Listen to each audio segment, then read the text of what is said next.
a story about a man who used to be my old principal.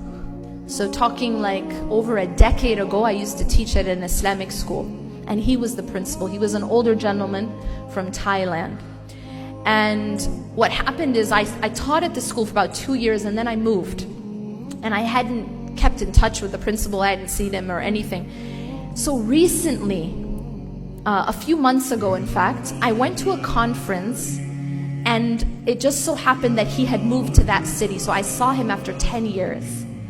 And at this point, he's older, he's probably in his 70s, he's retiring actually this year.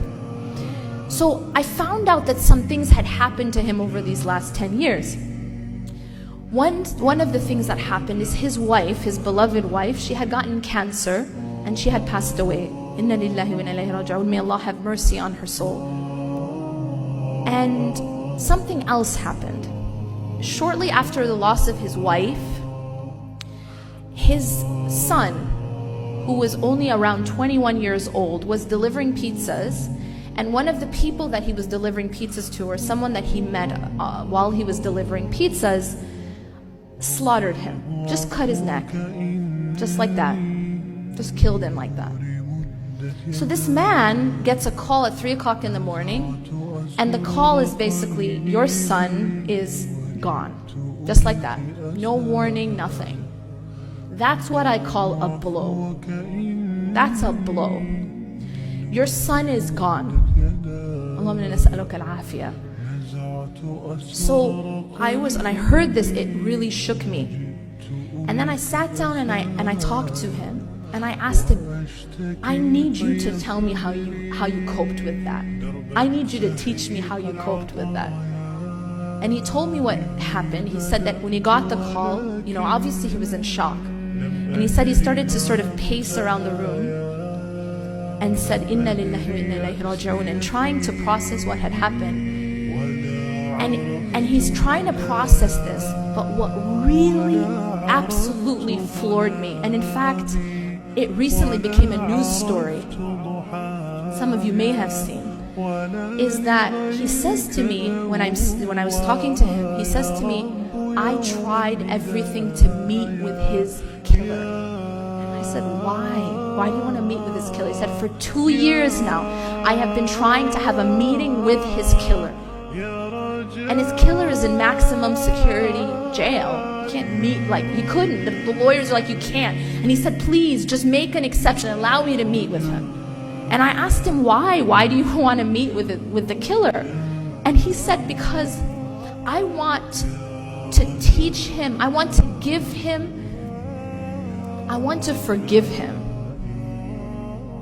I want to forgive him, and then I want him, watch this. He said, I want to forgive him, and then I want him to be in the same place with Salahuddin, my son.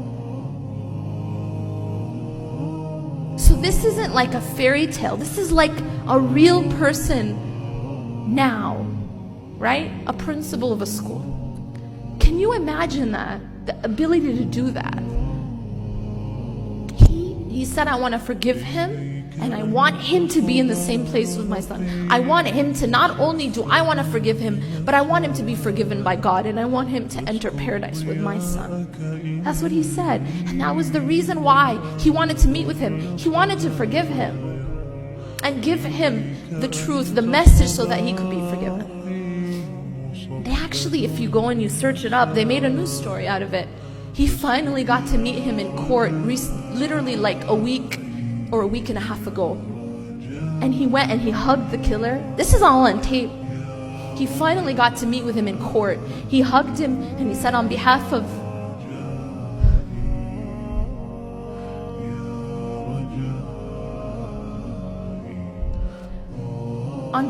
me and my late wife, I forgive you for what you've done.